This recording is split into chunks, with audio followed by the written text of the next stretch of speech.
Right. Well, yeah, I'll leave Jenny to present herself.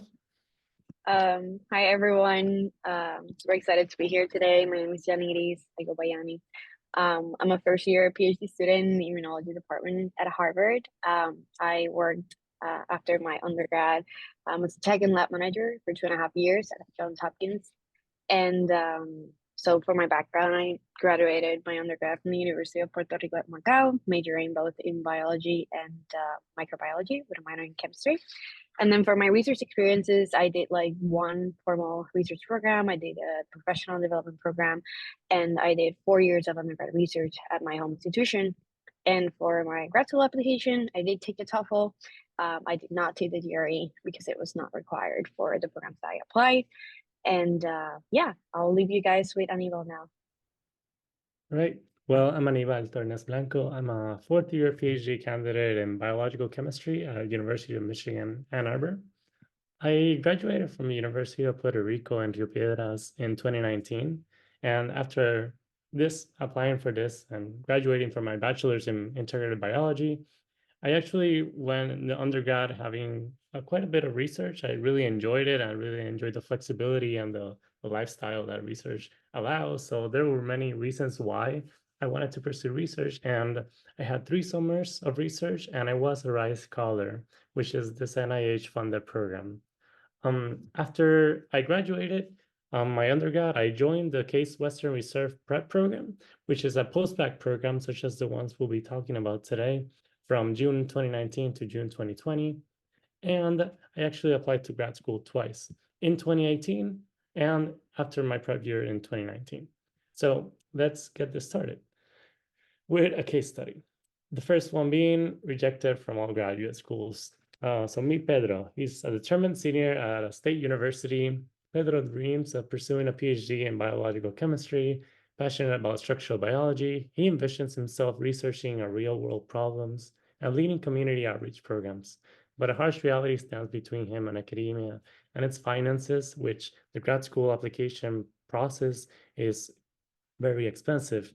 So there's this juggling act where Pedro has to juggle demanding courses in his undergrad, part-time popsicle selling, and every penny really counts. This will all go towards paying for application fees, GRE scores, and working on his research statements.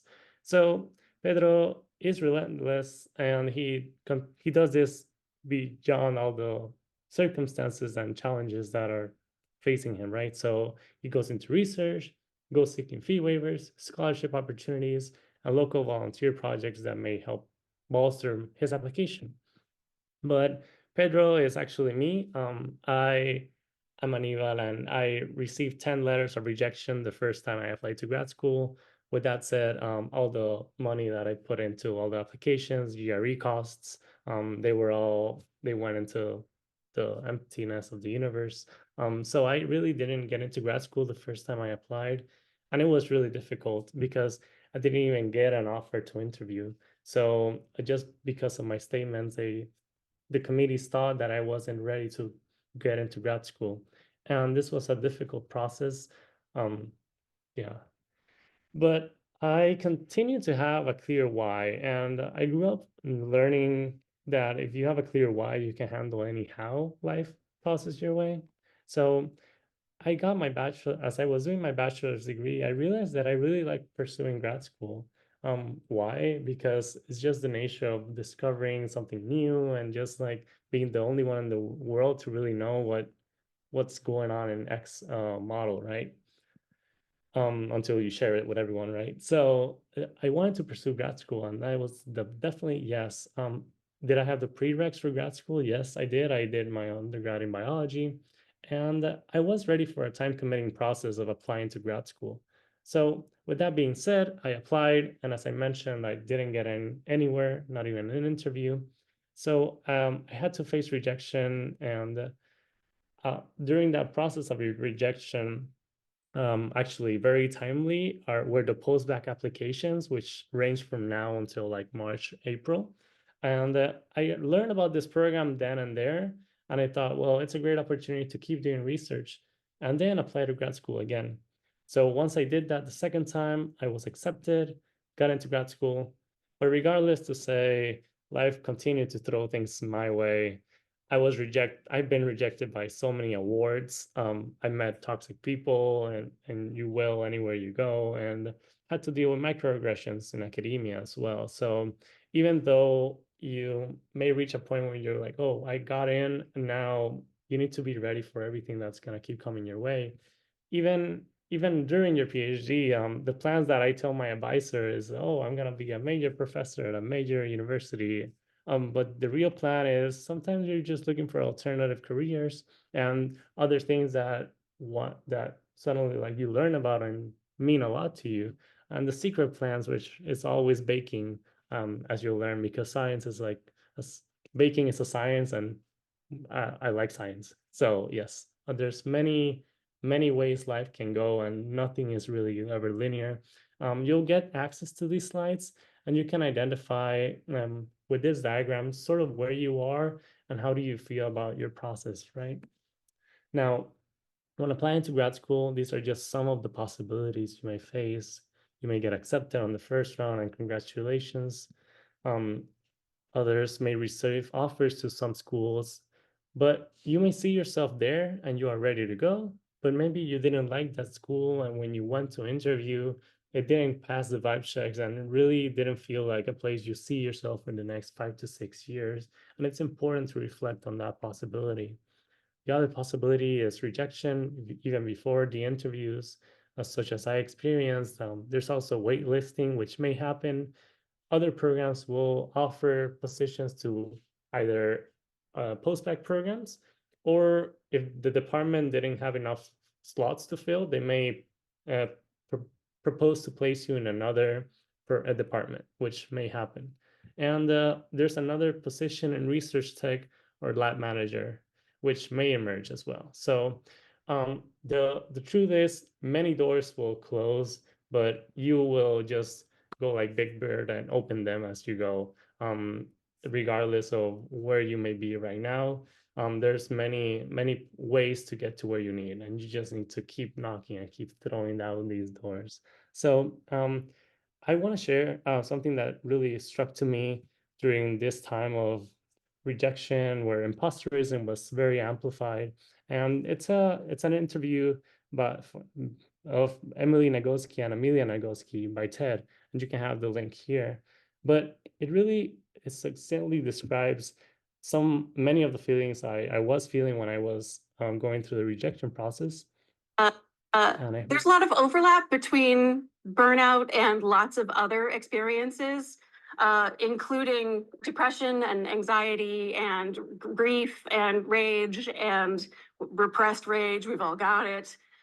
So our layperson's definition of burnout is, as you said, that feeling of being overwhelmed and exhausted by everything you have to do while still worrying that you're not doing enough.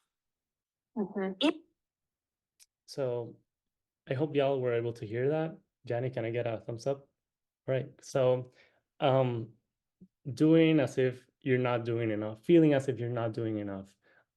During this time when you didn't get into your dream schools, it may feel like that. And I just want to recommend everyone and anyone listening to really go either watch this talk or really get this book, because it really goes to show how burnout and these similar feelings that you face are just like part of a cycle. And as every part of a cycle, there will be ebbs and flows.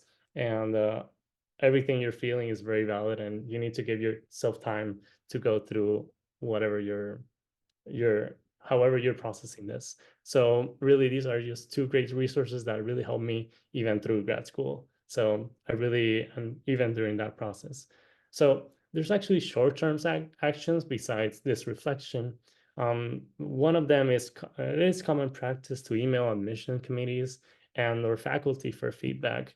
The way that I learned what I was lacking in my first interview, in my first application cycle, was actually by emailing faculty and emailing admission committees, because they told me, hey, not all of them replied, granted, but the ones that replied told me, you have very sparsed out research experiences. and we're seeking candidates that have longer term efforts, which is why this post-bac program came really in handy, because it gave me a full year of full-time research in a really research intensive institution. So actually really trying to email is a really good way to go for short-term actions. As I mentioned, you will not get 100% responses, especially with large programs, but you really only need one response because many of these programs have similar criteria. And if it's a research program and they're thinking your research, in my case, was very sparsed out, it will then make sense for the research to need to be more fine-tuned or more longer term. So the other thing you can do is speak to current graduate students, advisors, and mentors in the lab and outside the lab to learn how to improve your application the next cycle. That's also what we in Científico Latino really energizes us. It's really being able to support students as they're actually being reapplying even and just thinking deeper about their applications. And so really talking to anyone you can talk, because the truth is this is an experience that many people do go through. And so another part of this of reassessing your application will be reflecting on the research experiences you have. And even by being here, you're reflecting already on what you can do, which is a huge step. So congratulations to all of you for being here. There's some actual practical items that may be required for some programs and not others, which are the GRE and TOEFL scores. Some programs still use these and rely on their validity, but not all of them. The TOEFL is particularly important for international students due to some requirements of, for example, in your first year of grad school, you need to TA, and therefore they need to have some sort of evidence or record that you are proficient in English as a second language or even as a first language. So there's actually some resources we want to just place here. There's actually a database that I helped curate with Joshua Hall for programs that drop the GRE. And if you have not learned about this, really check it out. There's over 400 programs that don't require it anymore. There's also resources that you can use if you do need to take the GRE, such as Magoosh, which has many great resources for both vocabulary, math. There's also practice exams that you can take online, and the GRE offers them for free, and you can download them and practice. And there's actually more information for example, the timeline that some international students may need as they are applying. And Científico Latino, our website, has many resources that you can take advantage of for reinventing your process. Now, if you do feel as if your prior research experience after thinking about all of this was limited to performing predetermined bench work or just washing glassware, for example, then like really do consider a full-time tech RA or post-bac position. But what is a post-bac? So with that, I just want to take a time before we get started with the post-bac description to see if anyone has any questions, outstanding questions, or comments that you'd like to make. And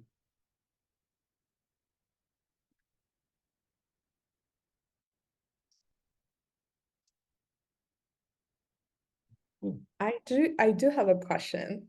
Just like out of curiosity, were you able to get feedback from anywhere after you were rejected? yeah, so actually it was, I think, one school that was a smaller program than the other ones I applied to was the one that gave me the feedback. So yeah, and it was a person that I actually had followed, like I met in a conference and I emailed them. So there was some type of digging there that I had to do. But yes, only one program was the one that responded. Cool. And I guess I have a follow-up. And were you part of like any sort of like mentorship program, or were you applying on your own? So the first time I applied, which is when I got rejected, the program that I was, which was RICE, only provided like really research experience. And at least in my university, it wasn't really focused on like developing that like the statements and the the personal and research statements. So yes, even though I was part of a program, I had a PI that didn't have time to read on my statements or even check them out. But then in my second time applying with the postbac, I also did a Científico Latino GSMI, which I highly recommend to anyone thinking about reapplying to grad school to really apply for that. That's yeah. Awesome, thank you. I'm definitely applying. Thanks. That's awesome. Yeah, good to hear, Brian. So, Belen, sorry. So, yeah, so what is a postbac program? Let's get started on why you should pursue a postbac.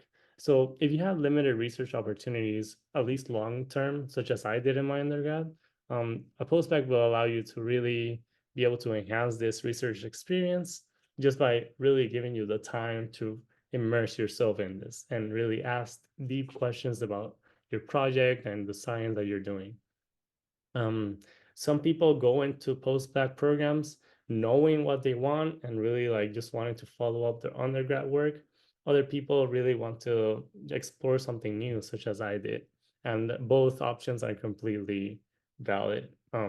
So there's actually a lot of opportunities to present posters and publish papers after this postbac experience. The publishing of papers will depend on where you fall when you start the program, but so it's not like granted, but it's a really great time to give yourself the possibility of doing that, of publishing a paper, because really every admissions committee will look at this very favorably if you already have a publication before going into grad school.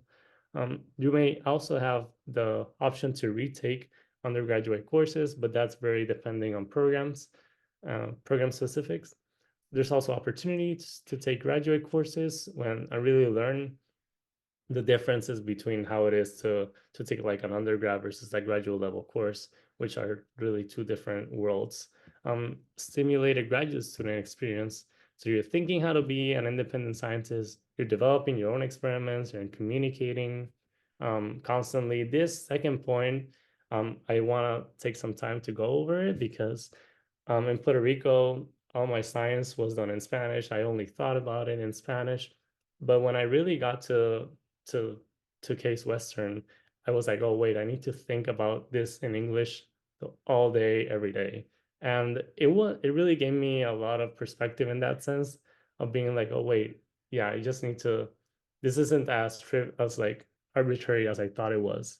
So really having to be on and like my brain having to translate things constantly was harder. And this year gave me a lot of support in like gaining that flexibility mentally.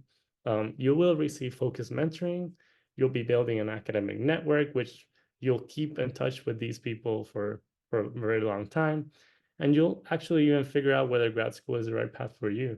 And I even have colleagues that have done postbac programs, but they realized it wasn't for them and they changed, they went into industry or they went straight to biotech. So even though the NIH is meant really funded by the NIH to support the pipeline, at the end of the day, you really need to put yourself first and just know that applying to these programs does not cuff your hands, even though they're meant to support you in that direction.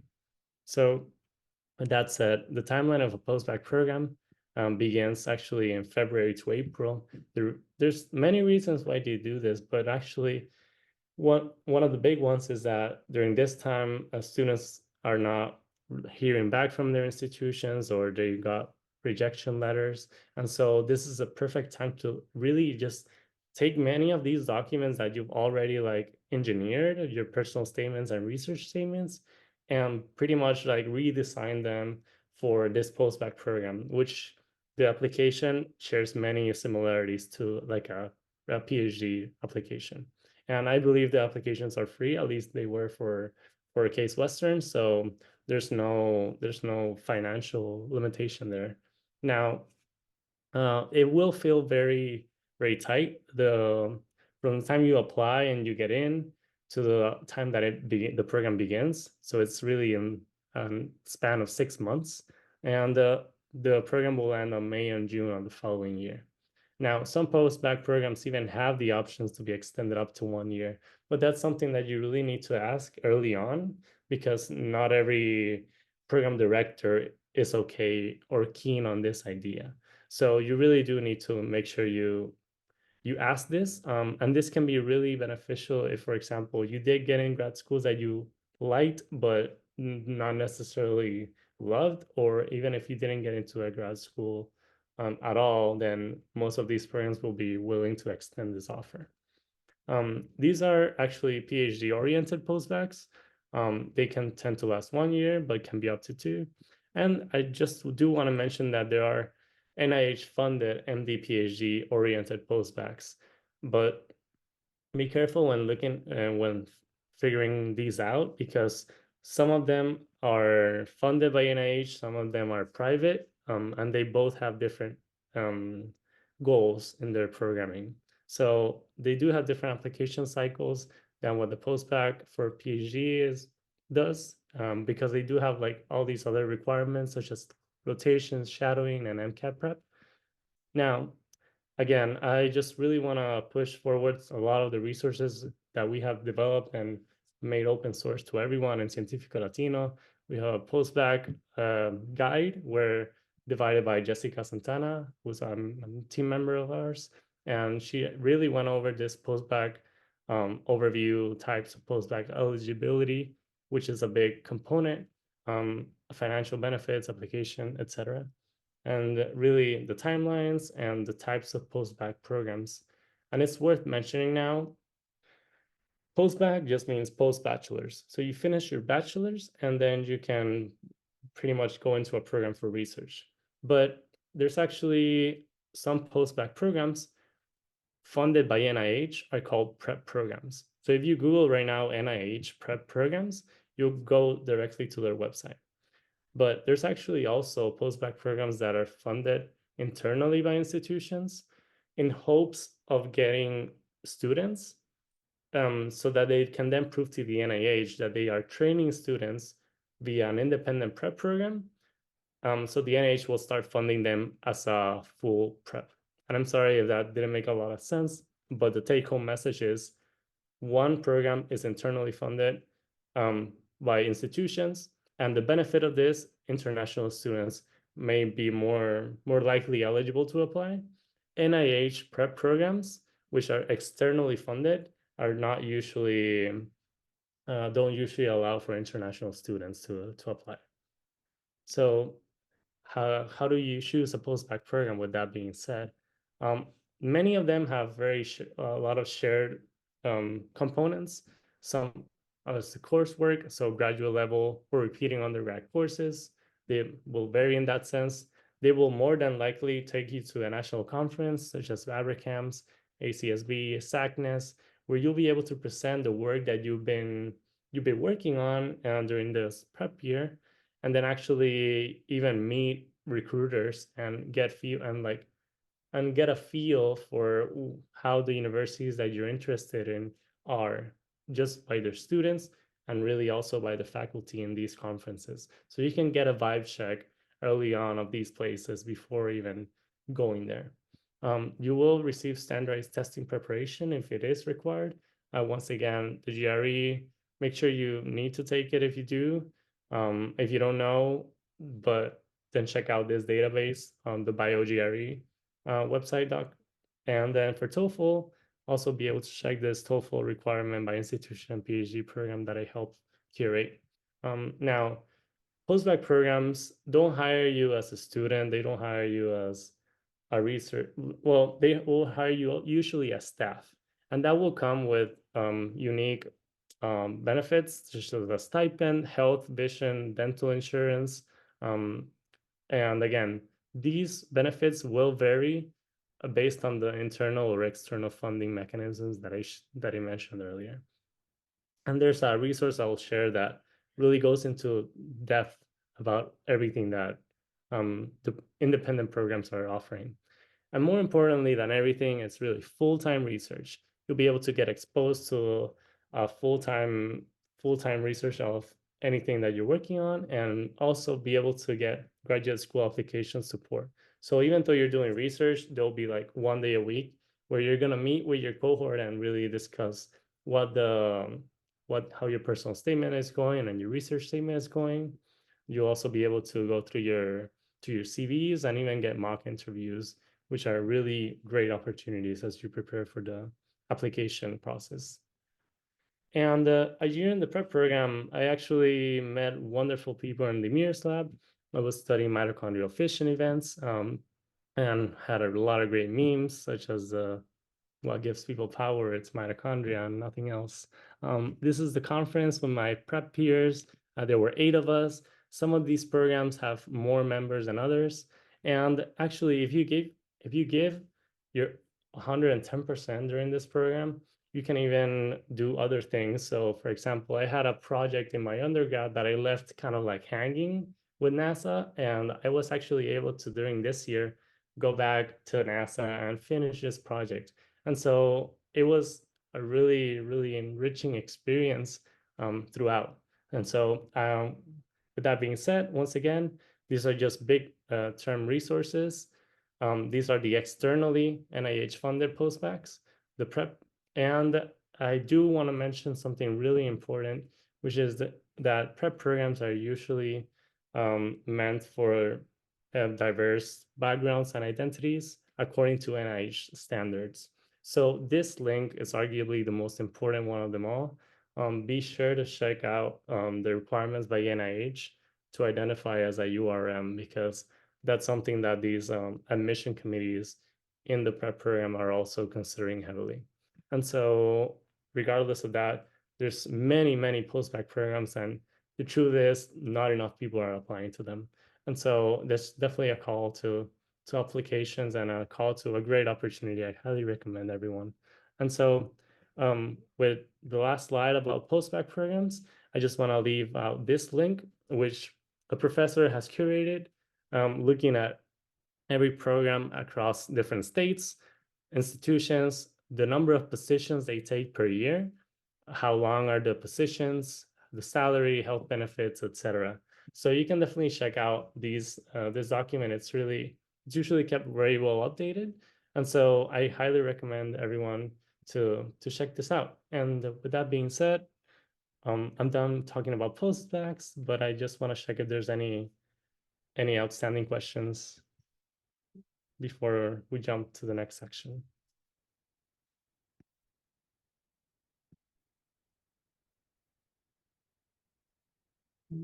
Right. So that being said, right. Jani, I'll leave the floor to you. Okay, thank you, Aníbal. That was great. So hi everyone again. For the people that join a little bit later, my name is Yaniris Molina. I'm a first-year PhD student at Harvard, and I'll be talking a little bit about a different thing that you can do that's not necessarily a postdoc program. And so to get at that, I wanted to follow up again with like a similar case study, but in this case, it's just going to be someone that is an undergrad and applied to different postdoc programs and got rejected from all of them. So yeah, so as an introduction, me Victoria, right? So Victoria is just a headstrong senior at a small Hispanic serving university during the pandemic. Now, Victoria dreams of pursuing a career in STEM, but she's struggling with a potential career change. She's passionate about medicine and biology, but she hopes that she can make contributions that will translate into better therapies for cancer. She then decides to apply to postdoc programs with the goal of strengthening her research background and finally, hopefully, make a definitive career choice. And so a series of important events. As Victoria then struggles with a pandemic, her coursework, a new virtual reality for uni, and applying to postbacs, an unexpected challenge arises, something that she wasn't really very prepared for. And so in July, Victoria had a total count of literally 0 acceptances and just pure rejections for all the programs that she applied. She felt devastated, she felt defeated, she felt inadequate, and most of all, pressed. And so, yeah, you know, this is not a hypothetical case study. This was actually me back in 2020. And I, applied to 3 different prep programs, did not get into any of them. And it was really rough. I think, just like this slide says, rejection is really hard, but it is often redirection. I remember how it felt, like I mentioned in the case study. It was super hard. I never really had to deal with rejection like at that end. So it was like a new experience for me. And I think at the beginning, I really like made it so that it was a rejection of myself rather than my application. And I think that's important, right? I think it's important that you feel what you feel, but that you remove whatever outcome it is, whatever you're applying. This is not only like grad school, this could be like an award, this could be literally anything. The thing that they're rejecting is your application, it's not you, right? And I think once you make that distinction, you can really move forward and like grow. And so things that you can do, right? I think for me, one thing that was really helpful, it's like understanding, just like what Aníbal was saying earlier, your why. But in this case, the Japanese kind of call it ikigai. It's just a different word to just say your purpose. And so understanding your purpose will really help you pivot during those unexpected challenges as they come by. And so there's a book, if you want to learn a little bit more about it, it's called Ikigai. And it's just all about that. Like, how do you find your purpose and how do you align your career and the thing that you want to do with your life with that purpose? And so pretty much like this cartoon, if you see, sometimes you're just trying to get at something and it's very challenging and you're like, oh my God, why is it so hard, right? Like everything seems very, very difficult. But then you learn that it's just an opportunity, right? And then, oh, maybe this could be great because this would be an opportunity for me to like grow, learn something new, step up out of my comfort zone and really get to that next level that I need to get. And so there are different things that you can do in your gap year if you finish your undergrad. Like I think, you heard Aníbal's half of the talk. You can do a postbac. Generally, this goes to like 1 to 2 years. It generally supports your transition to any professional school. And again, some of them might be entirely research, like the one, the NIH IRDA, it's just entirely research. But there are others like preps that you could do and you could have coursework, graduate level coursework that's associated to that.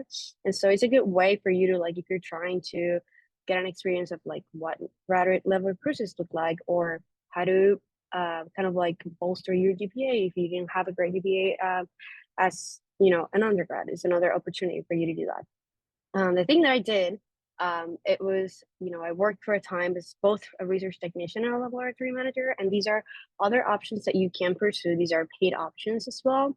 And the time here, it really depends on like what you're doing, but generally for a research technician, you can do 1 to 2 years. Generally, you perform very specialized tasks associated with the project that you're working on. And one big thing here is that you have the opportunity, depending on like what you're working on, right, to collaborate in manuscripts and so maybe get a co-authorship and a publication and so forth. At the same time, you can also pursue another opportunity, which is like maybe laboratory manager. And so this can be 2 to more years. It really depends on the lab. And, this is something that you would have to talk to with the person, with your PI pretty much. But here you're pretty much the person that ensures that the lab operates properly. You are managing projects, you are literally managing people. You have opportunities to network with, faculty, with grad students, with peers, with literally everyone. And I think one of the biggest takeaways of working as a lab manager is the fact that you really get a deep understanding of what, the managerial side of research looks like, right? Like how does it look to run a lab? Like what, if maybe I'm thinking about staying in academia, like what does it take? It does give you a better sense of that.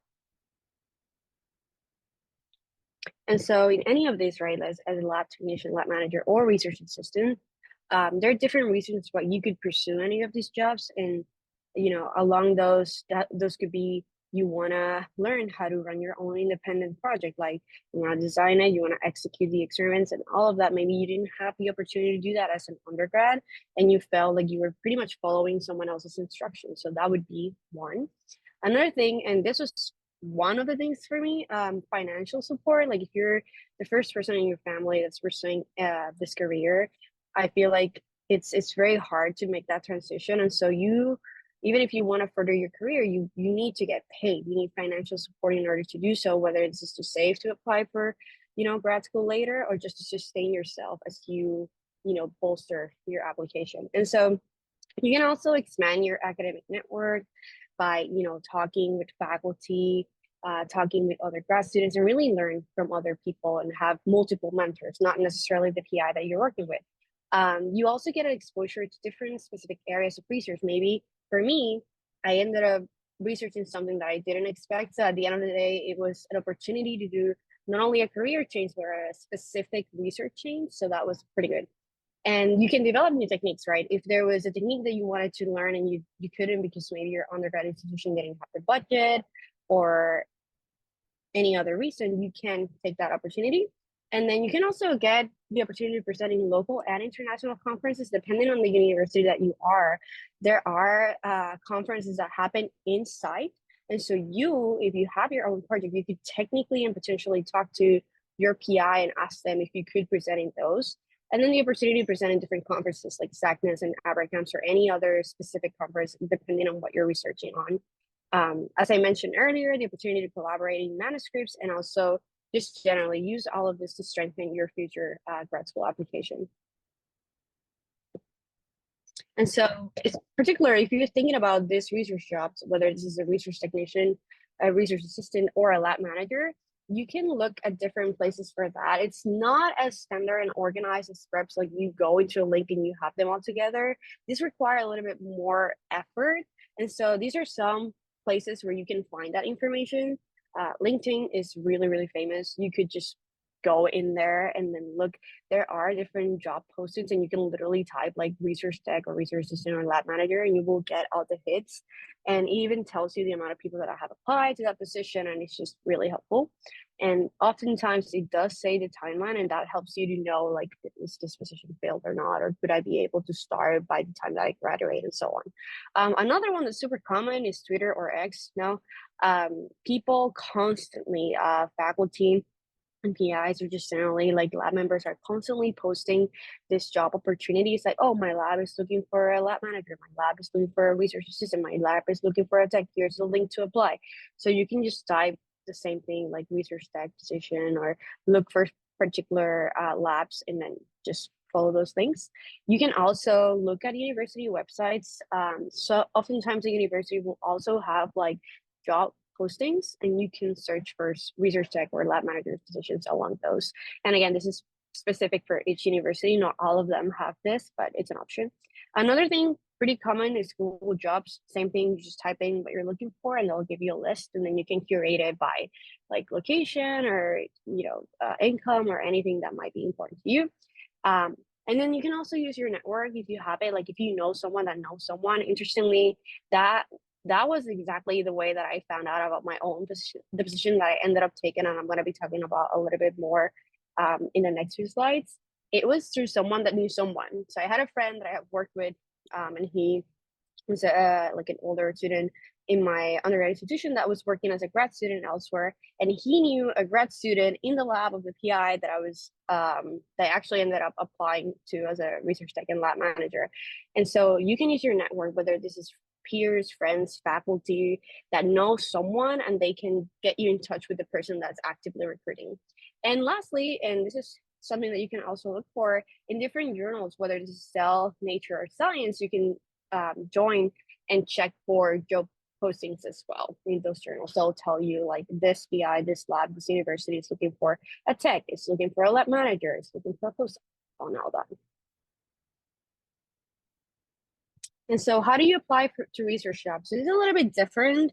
The way they used to apply maybe for like summer programs or for like even postdocs, it's more formal, and it actually resembles a little bit more what a grad school application would look like. Initially, what you need is letters of rank. This varies, but generally they will ask you for 3 letters, or that they would say, just mention 3 people that I can get in touch with, whether this is a phone or an email. And then the PI will directly contact them and ask them about you. You also need to have a cover letter, and this is a very short letter. It's just a 1-page describing. It's a brief introduction with like who you are, what's your background, why are you interested in that particular job, and then what skills are important for that job that you think that you can bring to the job, and like pretty much why they should hire you. And then there are a lot of like pages online that you can go in and check, like, what does a good cover letter look like? And you can even check. One of my favorite pages is the NIH OID office, where they even have like samples of cover letters, and you can go in cover letters for science, because cover letters vary obviously per area.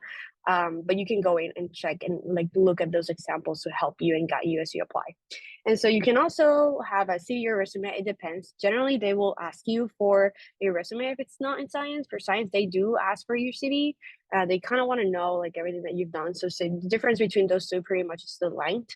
And so for a CV, you have pretty much everything that you have done, whether this is research, coursework, volunteering, publications if you have them, and all that. And for your resume, it's more targeted, and it's generally just a one-page kind of thing. And then it just generally the application, for me, all of them were online. They'll send you a link, and then again, it varies between school, but they'll send you a link, and then you will upload pretty much all these documents there. You will send them, and then you'll pretty much put in contact of whomever PI with your recommenders. And after they meet, you'll probably, if they're still interested in you, they'll offer you like an official interview, whether this is in person or virtual. I think it varies in school. For me, because it was during the pandemic, it was virtual. But again, this is just generally what it looks like to apply for these jobs. And so why should you maybe think about pursuing a career as a lab technician or a manager in between, applying to, after your undergrad and applying to grad school? Well, generally you can use it as a stepping stone, right? Like you want to further your scientific career. And the way that this can really enhance your opportunity to go to grad school is, you get a chance to, like some previously Aníbal was saying, you get the opportunity to work on research full time, and this is not trivial. Research full time is very different from research as an undergrad, from research as a REU student during the summer. It's different, and so at the end of the day, you want to make sure that you have the opportunity to work in research for time and see if you really see yourself in that space and confirm this is something that I want to do. So that gives you that opportunity. At the same time, you get the chance to hone on technical skills that you might want to learn, whether this is a new skill or a skill that you used to struggle but want to like enhance. And also, and this is super important, your soft skills that include, understanding lab dynamics, thinking about the kind of support and mentorship that you need, communicating with others, teamwork. And I think for me, as a lab manager particularly, those were the things that I really like learned during my time. And I feel like they have really helped me, in my first year in grad school. I am way more assertive with the things that I need. I know how to talk to people. I know how to work with others. I know how to, say, hey, we should do this and that. And like how to, generally, it's not trivial talking to people, especially in professional settings. And so these different kind of research jobs will help you learn how to do that if you don't know it yet. And so another thing is supervised autonomy over your research project. The same thing, you will have independence over your project, but you also have a PI or a mentor that you can, reach out and like discuss ideas and pitch potential projects and so on. And then one thing that was really important for me as well was the professional development opportunities. And again, important here, it really depends on the university. So if you're thinking about applying to any of these, it's something that you may want to bring during your interview and ask. But for me, we had the opportunity to take grad level courses. You can either audit them, so you can be in a class, pretty much do everything in the class, but you don't pay for the class, and it's not like official. You don't really get a grade, you're just there. And you can also enroll. So depending on the university, like your PI can actually pay. If it's a class that's relevant in a way to what you're doing as well in the lab, your lab could potentially pay for the class and then you can get to enroll. If not, you would technically have to pay for the class, but there are universities like Hopkins, which was where I was, that they, even if you have to pay as a member of the university, you get like a discounted rate. So that's another chance. Another big thing was the networking. Like we had the opportunity to have lunch with the seminar speakers that came to visit every week. And so that was a great way to learn about other people's science and just connect with people at different institutions. And that was really rich. At the same time, as I mentioned earlier, you could attend local symposiums, whether this is organized by your department. I attended some when I was at Hopkins, or any organizations. There was, I remember, a woman in STEM organization at Hopkins, and I went to one of their symposiums that literally happened in the same building where I did research.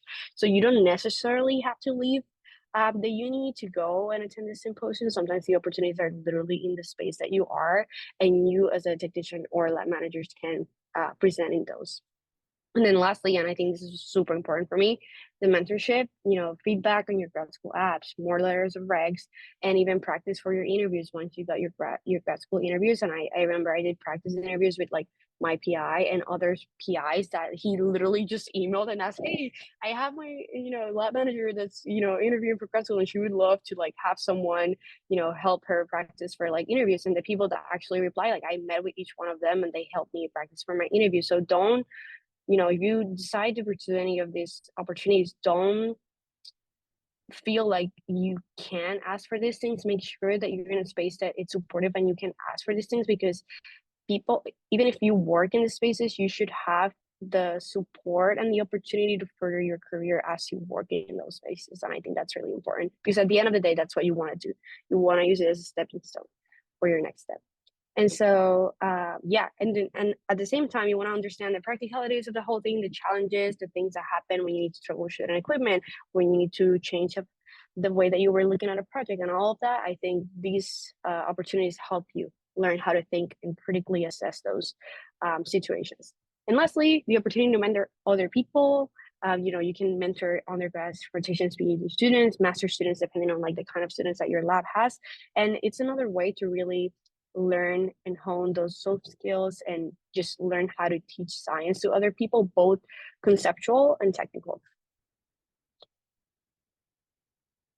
And so now a little bit about my own experience. As I mentioned, I worked for a few years as a research technician at lab manager at Johns Hopkins. Literally started during the pandemic. That was super hard. If anyone has questions about that, I can talk a little bit about that. But I think here we want to focus a little bit more on like things that I gained from experience and all that. There's someone that wants to. Okay, so one of the biggest things I would say that was really key for me, it was the scientific development overall in that time. I think, before I had struggle like asking people for things and like thinking about, oh my God, I have to do this by myself, or I want to do this project, but I don't feel all of that. And I kind of learned how to be independent, literally in this lab, like fully independent, thinking about a project, thinking about, oh my God, it's not, I remember there was an experiment that I literally troubleshoot for 4 months, didn't work. And it was every day, go back, okay, this is gonna be the time, and it didn't work. And I went back home super sad and I felt very inadequate. But at the end of the day, I learned this is exactly what science is gonna look like. And if I am not comfortable doing this, then I should not pursue a career in science. And so it really taught me the things that I would encounter. And it really made me think, am I okay with this? And if so, then I'll pursue grad school. And then it allowed me to visit different places, present my work at really big conference, probably the biggest that I ever been. And that was kind of overwhelming at first, but I ended up really being great and meeting new people and networking with others and getting feedback on my science was super awesome.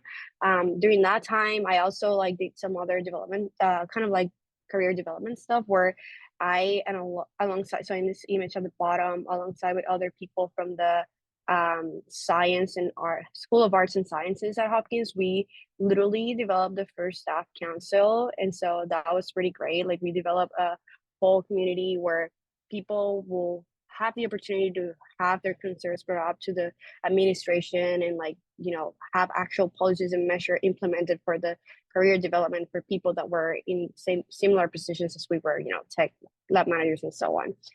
At the same time, I also had the opportunity to go and present my work as a Yale research scholar. And so that was 2 days that I was at Yale, met super cool people and faculty, and had the opportunity to present my research and learn a little bit more about, applying to grad school and the GSMI program and even Científico Latino. It was great. And so at the same time, during my last year, I also had the opportunity to go back to conferences, ABRA camps, and SACNAS. And I also had the opportunity to literally win an award there, and that was pretty cool. I always say that, I wouldn't be able to do all those things during that time if it wasn't for the support that I received from my community in the lab. I think we can go to the next one. I think I had a lab where, it was equally fun as it was rigorous in its science, and I felt that it was a lab where I could, be completely myself, like be quirky, be funny, be weird, and just have fun, right? It was really like if you had a bad day and then your other lab mate had a bad day, it's like, oh my God, my gel was empty. Look at this, it's empty again. And the other's like, well, at least you got something. I didn't even see a picture in mine. So then things like that and like support each other to like those kind of like troubleshootings and hard times of science, I think it was key for me. And just having a community where, I could reach out, hey, I'm trying to write this abstract. Does this sentence make sense? Yeah, I think it does, but maybe you're missing this. And having those like intellectual conversations really helped me learn how to think about my science, because like what Aníbal was saying earlier, right?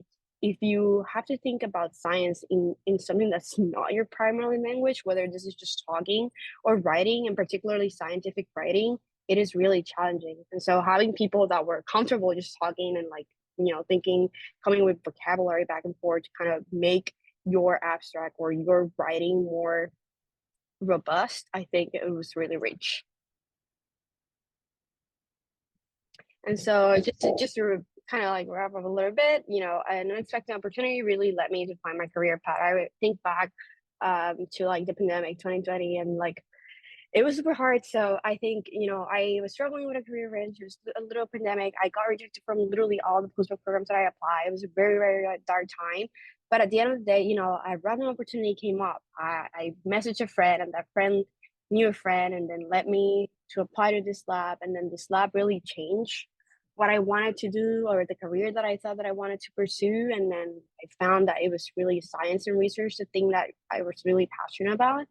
And then I also learned about, the importance of like model organisms like the fly or Drosophila, and how important and key they are to like understand clinical and translational approaches. So it was like an amazing experience in so many levels in terms of mentorship, instead of finding myself, finding my career, and, finding my purpose just generally. And so, it's hard to deal with like rejection, but at the end of the day, like oftentimes it is really the key moment to like get you to wherever you need to go next. So view those challenges like that as an opportunity to get to where you go next. And so lastly, probably my favorite video in the entire world. So if you guys have time after this, just watch it. It's not very long. This is a video that I would watch every single time that I was struggling with anything. And it's a video about Deshauna Barber. She's the first soldier to win Miss USA. And basically, she went back to back 6 times in a row. And she got rejected every single time. She didn't make it. And she kept going back until she won in the 7th try. And I think in her talk, she says, giving up is the birth of regret. And she said that every time that she went, she like learned something, and she, fixed that thing. And then it was another thing. And she kept going until she literally made history. She became the first soldier to win Miss USA. And so I think about her story, and I think about, challenges, thinking that, maybe you're not, maybe I don't belong here, or I can't do this. No, maybe it's just you need to learn something from it so that you can get to that other step, that you really need to sharpen a skill, sharpen a particular thing. And then that's when you really grow and can level up, if you will. And so at the end of the day, one of the biggest things that I want you to take away from this talk is that, trust the process, but most importantly, your process is going to be different from anyone else's. Your timeline might be different. The things that you struggle with, the things that you have to overcome might be different, but it doesn't mean that you're behind. It doesn't mean that you're not going to get there. It just means that it's different and it's your process. So don't give up and keep going.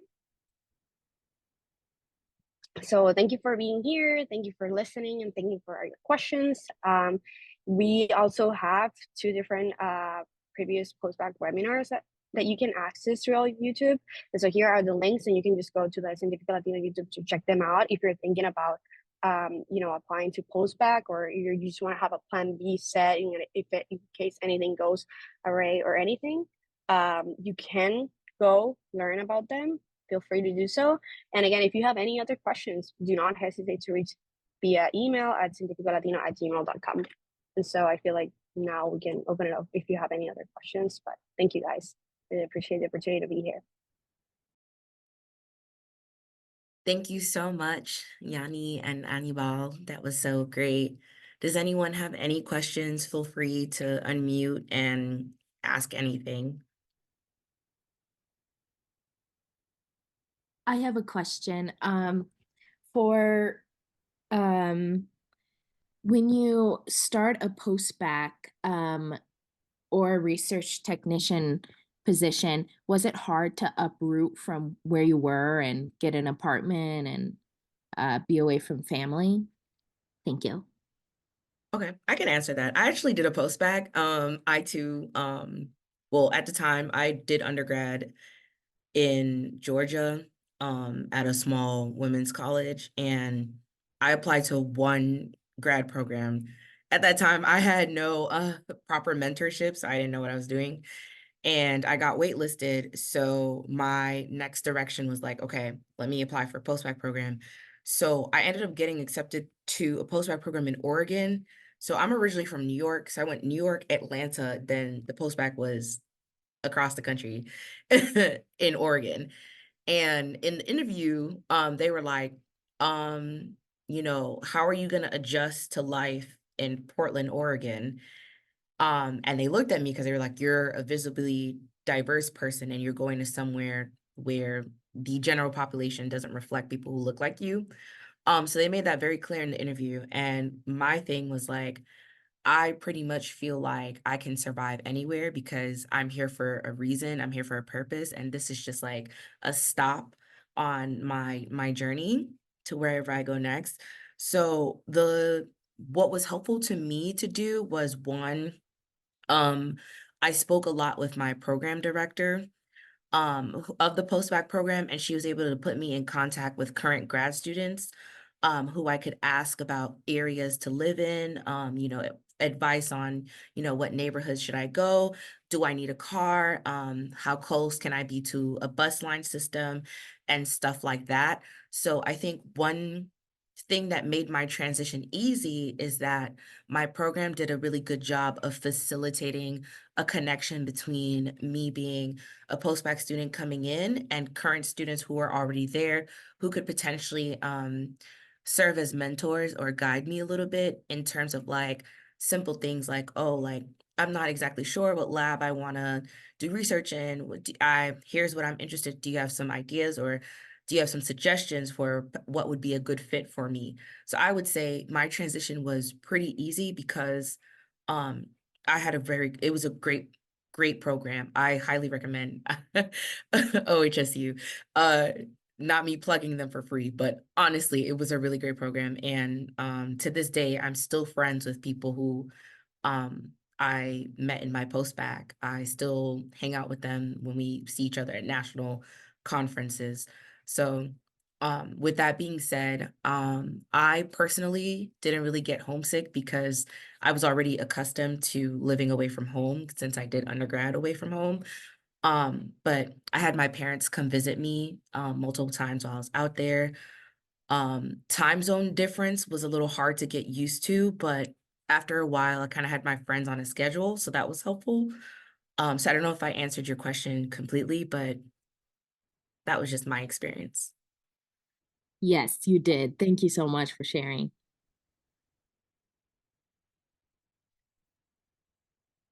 I see something in the chat. I can just read it out loud. I can't speak right now, but I'm almost sure that I won't get in any offers this cycle. I thought I had a strong research application.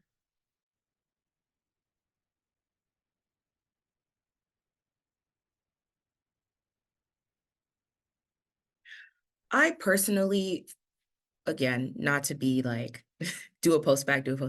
I personally recommend the post-bac just because based on my experience, the kind of mentorship that you can get makes the difference, in my opinion. Because in my post-bac, I was able to take some first-year classes as a first-year graduate with some of the other first-year graduate students at the university. So that was one. So I was gaining a lot of knowledge that way by sitting into a couple classes and seeing the kind of content that they were learning as first-year students. I had a home lab where I had my own research project that I was working on. So I gained a lot of technical skills as well as the ability to articulate science and lab meetings and stuff like that. But the third component of that is that I got a lot of one-on-one direct mentorship from the program director who ran the postdoc program. And we learned things about, how do you talk about your research experience, give your elevator pitch, for example. How do you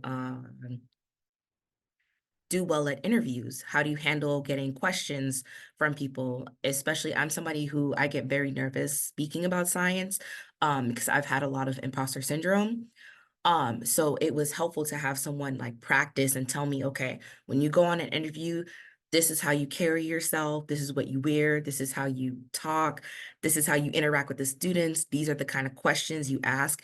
And I don't want to be negative, but I feel like sometimes academia is gate kept so well that there's certain little like intricacies that you'll never know unless someone tells you.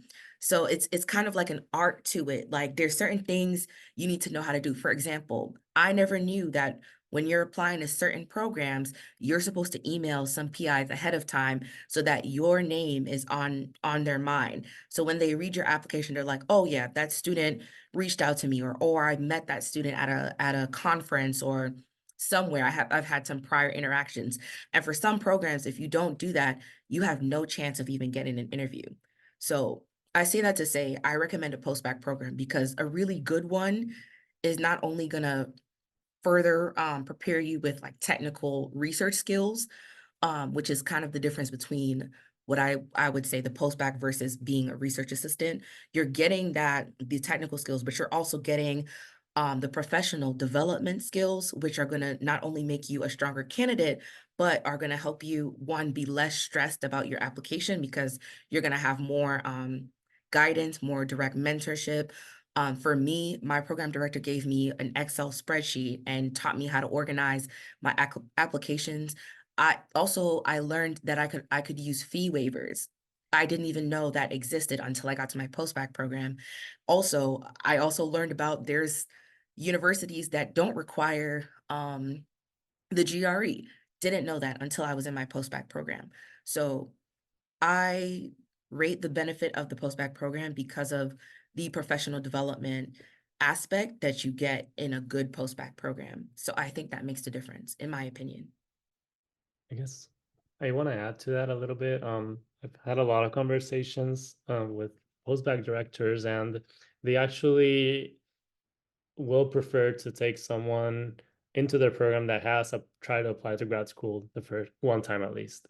It just goes to show their resiliency to keep going and their desire to really get into research. So actually, the fact, Nadeshka, that you think that you won't get any applications, it take advantage of the opportunity right now and the timeline, I guess, to just submit your application because it's not as time consuming as the PhD application is, if you will, and you already have the documents.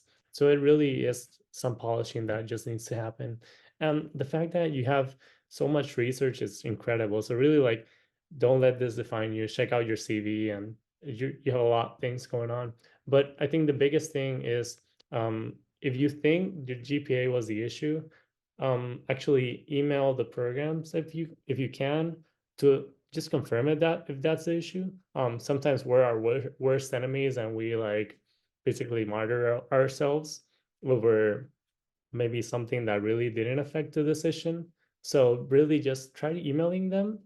Definitely apply for the postbac programs. And yeah, I in a way just what you're how you're navigating this process is the best way you can do. So I guess I don't know, Yaniris, if you have any thoughts on that, whether it was Yeah, I mean, I didn't apply. I only applied to grad school like once, but like I mentioned, I had that, application that failed with post